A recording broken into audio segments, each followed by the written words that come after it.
जय जयसु।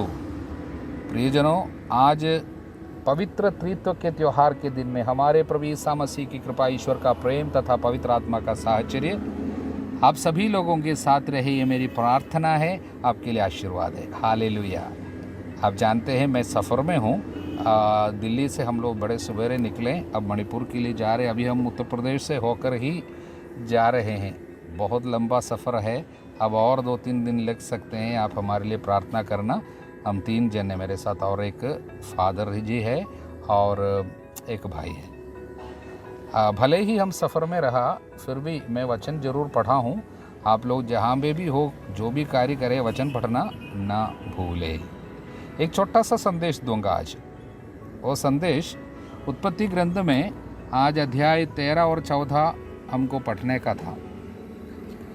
वहाँ पर अब्राम के बारे में एक सुंदर कार्य मैं आपके सामने प्रस्तुत करना चाहता हूँ। अब्राम अभी एक आवारा की तरह अलग अलग जगह से होकर जा रहे हैं, लेकिन एक विशेष बात, प्रभु उनको बहुत बड़ा आशीर्वाद देकर उनके साथ चल रहे हैं। कारण क्या था? इनके अंदर एक चीज़ प्रभु को बहुत अच्छा लगा, वो है प्रभु पर श्रद्धा। कैसे पता चलता है प्रभु पर श्रद्धा की बात अब्राम के जीवन में? जहाँ भी जाते हैं, भले ही उनके लिए अपना घर नहीं है, लेकिन सबसे पहली बात, अब्राम प्रभु के लिए वेदी बनाता है और बलि चढ़ाता है, आराधना करता है। इसलिए अब्राम और बलिवेदी दोनों के साथ एक बहुत बड़ी रिश्ता हमें देखने को मिल रहे हैं। बार बार वेदी बनाता है, जहाँ जहाँ जाते वेदी बनाता है, बलि चढ़ाता है।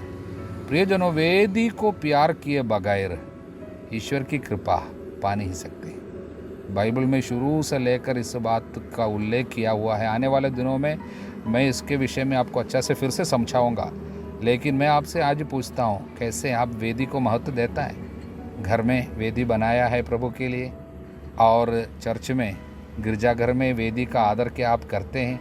वेदी के सामने अपने को प्रस्तुत करते हैं? सभी बातों के लिए ईश्वर को धन्यवाद देने के लिए वेदी के सामने समय देते हैं? वेदी को कैसे सजा कर रखा है? घर में भले ही हम झोपड़ी है, हमारा बड़ा घर नहीं है, कि अच्छा से सुंदर से आप प्रभु के लिए वेदी बनाया है, एक जगह को चुनकर प्रभु के लिए अच्छा से बनाया है। इस बात बहुत ही गंभीरता से लेने वाली बात है।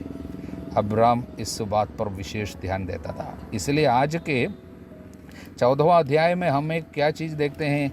वहाँ पर अब्राम अपने कुछ लोगों को, 318 लोगों को लेकर एक बहुत बड़ा युद्ध जीता है। वो भी उसने 4 राजाओं को पराजित किया।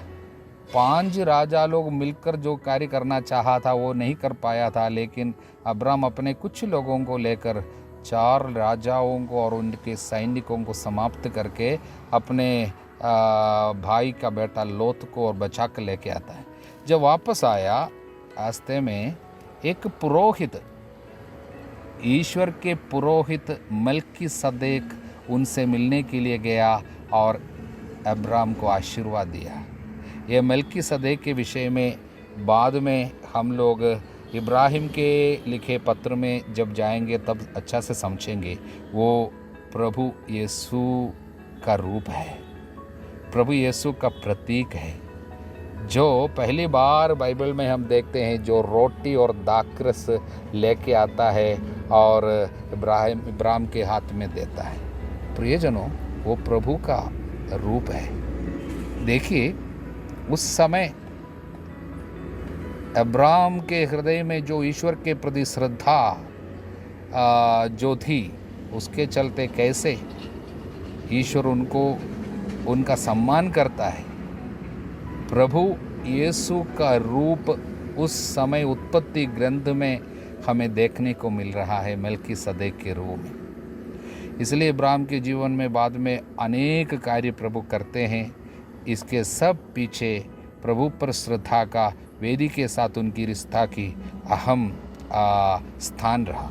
इसलिए आपके जीवन में भी आज प्रभु ये संदेश देना चाहते हैं, वेदी के साथ एक रिश्ता जोड़ना जरूरी है। हालेलुया। प्रियजनों, और एक छोटा सा संदेश है आज के सुसमाचार में। मत्ती के अध्याय 7 में आखिरी वचन इस प्रकार है, क्योंकि वे उनकी शास्त्रियों की तरह नहीं बल्कि अधिकार के साथ शिक्षा देते थे। यीशु के वचनों में एक ऐसी चीज थी जो उस समय के पुरोहितों के वचनों में, शास्त्रियों के वचनों में लोगों ने अनुभव नहीं किया था। वो है अधिकार। यीशु के वचन में एक अधिकार इन्होंने महसूस किया। प्रियजनों, इसका मतलब क्या है? यीशु का ये अधिकार कहाँ से आया? क्योंकि यीशु सभी कार्यों में पिता का अधीन रहा। अधीन रहने के कारण अधिकार उनको मिल गया। From his obedience he received authority. एक विशेष बात है, जब आप प्रभु के अधीन रहते हैं, आपके हर कार्य में ईश्वर एक अधिकार रख देगा। लेकिन जब आप प्रभु के वचनों को ठुकराते हैं, प्रभु की इच्छा पर नहीं चलते हैं, आपका अधिकार चला जाता। भले ही आप बड़ा राजा होगा, शायद पापा का अधिकार होगा, मम्मी के अधिकार होंगे, आप शायद कोई ऑफिस में आप अधिकारी होंगे, लेकिन जब आप पाप में रहते हैं, वास्तव में आपका अधिकार चला जाता है। आध्यात्मिक अधिकार आपके पास से चला जाता है। उदाहरण के लिए, एक पापा पाप में रहते हैं और उसके बच्चे के ऊपर उनका अधिकार चला जाता है, वो बच्चे के लिए अनुग्रह का कारण नहीं बन सकता। एक मम्मी पाप में रहती है, कोई भी पाप में क्यों न हो, ईश्वर की इच्छा को ठुकरा कर जीवन बिताती है, तो बच्चों के लिए अनुग्रह का कारण नहीं बन सकती, क्योंकि उनका अधिकार नष्ट हो गया। इसलिए प्रभु ने कहा, मैं तुमसे कहता हूँ, जो पाप करता है पाप का गुलाम है। गुलाम के पास अधिकार कहाँ रहता है? इसलिए हर कार्य में प्रभु ईश्वर की इच्छा को पूरा करता था। इसलिए तो आया, पिता तेरी इच्छा पूरी करने में आया हूँ। इसलिए प्रियजनों, आज प्रभु हमें आमंत्रित करते हैं, वचन केवल सुनने वाला नहीं, बल्कि वचन के पालन करने वाले हमें बनना है। आज मैं यीशु के नाम पर आप सभी लोगों को आशीर्वाद देता हूँ, वचन के पालन करने वाले बन जाए। जय यीशु, आमीन, हालेलुया।